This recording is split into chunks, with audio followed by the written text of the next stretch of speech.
Bloomberg UTV.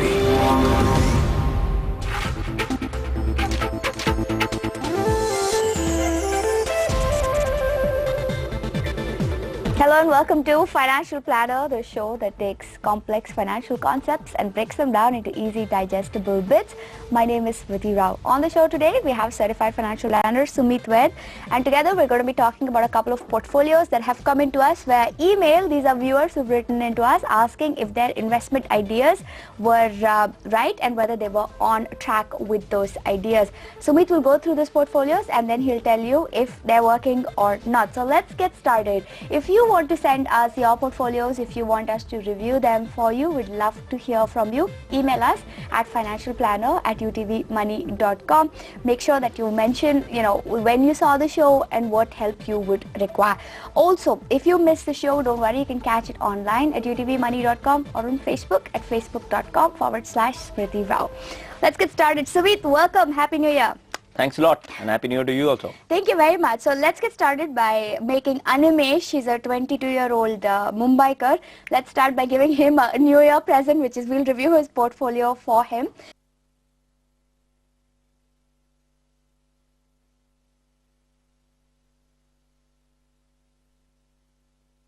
For him for getting that cool job.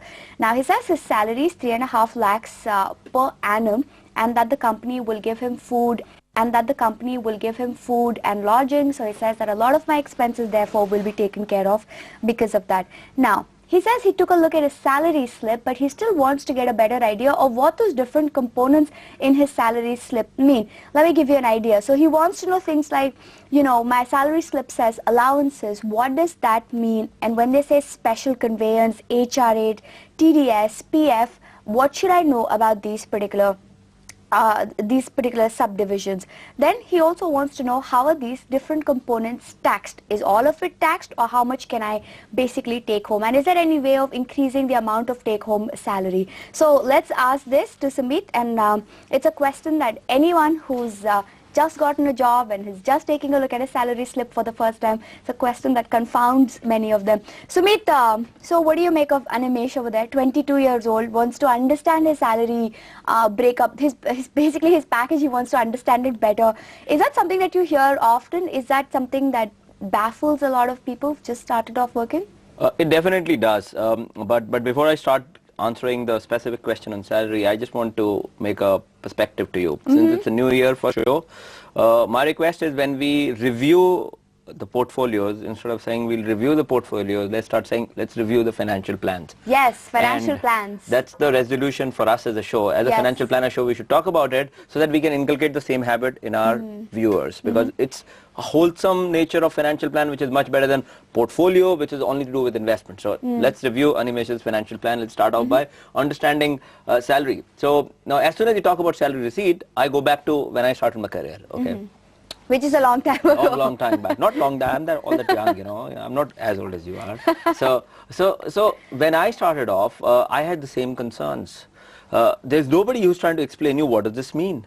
Yeah, and the classic situation is many a time when you join any new organization fresh after your institute, what is told to you in campus recruitment is you'll get 3.5 lakhs per annum.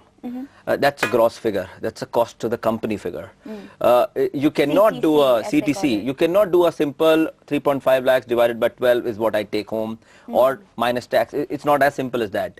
And that's how I got hit the first month, because as per my calculation at that time, I thought that, I'll be getting certain amount of money. Right. And finally, which I got was almost 50% less than what I thought I will be getting. So it's an important factor for us to really understand. The basic thing which you need to understand whenever you look at salary structure is go back to your cost to the company or the offer letter which was given to you.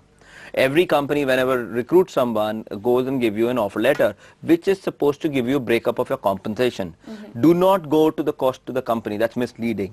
Okay, so if the CTC, for example, someone comes out to hire me, and they says, and they say something like, okay, your CTC is 10 lakhs, so I should not make the mistake of going 10 lakhs divided by 12, and that's the amount. Whatever the amount comes is not really the amount that I'll be going home with. That's right. You're saying that it might actually be half of the amount. That's true, because there are a number of components in cost to the company, and cost to the company as the concept it's basically more from a company's perspective than from an employee's perspective, because what company is trying to figure out is what is the total cost of that particular employee on them? And it's a pretty inward looking thing. And as I'm saying it, I think if there is any HR manager who's listening to us, please come up with some other concept other than cost to the company, because that's all about companies inside out. It should be from my perspective.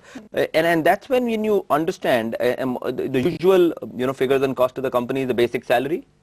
Okay, now the basic salary is the salary on which the provident fund gets calculated. So that's why there's the importance of basic salary. Most of the time, if you are drawing 10 lakh salary, your basic will be in region of 4 to 6 lakhs, not more than that. Okay, and so on that basis, the PF contribution by the employer and the employee gets calculated. That's an important. Then there are certain companies which use allowances as one more way of remunerating employees as perks. Now, but what has happened post-budget is there's some confusion on the taxation of perquisites, and people are awaiting some more clarity on that. But for a second, if we keep that away, so perquisite mean various kind of allowances which companies give to the employees. So they may say something like, okay, we'll give you 1,000 rupees every month for your magazines and periodicals. That's maybe right. another 1,000 rupees for your medical expenses. True. Another 1,000 for your transportation. True. So those are all your allowances, your perks. That's true, and they are as per my understanding, they are as per the IT norms. The income tax authorities have very clearly articulated these are the allowances which are permissible. Beyond that, they'll be taxable. So it's about efficient tax planning. Rather than trying to save tax in any other way. Right. So that's where allowances come in. So a lot of companies do that. And then there is also many a time a component of variable pay or a bonus which is part of the cost to the company. Now there is no single strategy which companies adopt in terms of variable pay. Many of those companies include bonus as part of CTC and then say if you overperform, there will be a above bonus element which is known as outperformance bonus. That is not part of the CTC, but this bonus is part of the CTC. Okay, but for Animesh over here, you are saying that first he needs to understand the various components of his salary, and like you mentioned, first is your basic salary and then all of those different allowances. And you mentioned all of those different allowances. That's true. Like, for Animesh it might be magazines or transportation. In this case it might be conveyance. That's right. Now, so is everything taxed? What in all of those components, what is taxed and what's not taxed? What should he be looking at? Okay, I'll instead of going into a very specific way of answering this question, I'll give you the generic view which tax authorities have towards it. The idea of giving allowances to employee basically starts from the concept that there is a genuine expense which you are incurring. Let's say conveyances, there is an amount of money which you're spending to come to office, go back, or any of these work. Up to a certain level, government authorities and tax authorities are saying that's okay, and that's genuine. It's not trying to in order to save tax, you're trying to give under that particular thing. So there are certain amounts which are permissible. And that's where the allowances really figure in and are given in.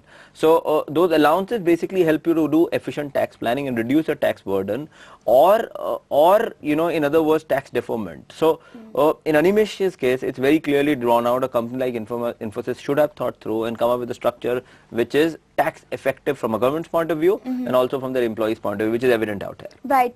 We'll talk about this a little bit more. But Sunmeet, I want to ask you, you talk to a lot of clients when you run your financial planning business.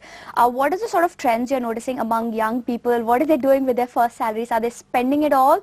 Or do they have a better sense of making a plan? Where are they putting their money? Okay, it's a mixed feeling, why it's a mixed feeling? Because good part about this whole young generation is they're aware about savings and investments. They're very aware about savings and investments. Unlike what we all thought that, we'll get Americanized much quicker like everybody else in the world did, but these guys are very aware about it. Having said that, there's also a slight concern that I think most of them are getting into their jobs with a credit card. So I think the credit card culture is slightly dangerous, and many a time I don't blame them, but I blame the credit card companies because they have such an effective and efficient way of selling and marketing themselves. They catch hold of these young, well-qualified people right in the institute itself. And while this is one of the downsides, one of the other things you mentioned is that, while these youngsters have a lot of spending power, they haven't really forgotten their upbringing, and that a lot of them want to care for their parents and want to take up responsibilities, financial responsibilities for their parents. Now, I want to talk about that because Mahesh from Trichy writes in asking just that. He tells us how much he's earning, what his savings are, but he says that a large part of his money will also be put away to take care of his parents. Now, is that a prudent idea? We'll talk about that with Sumit after the break.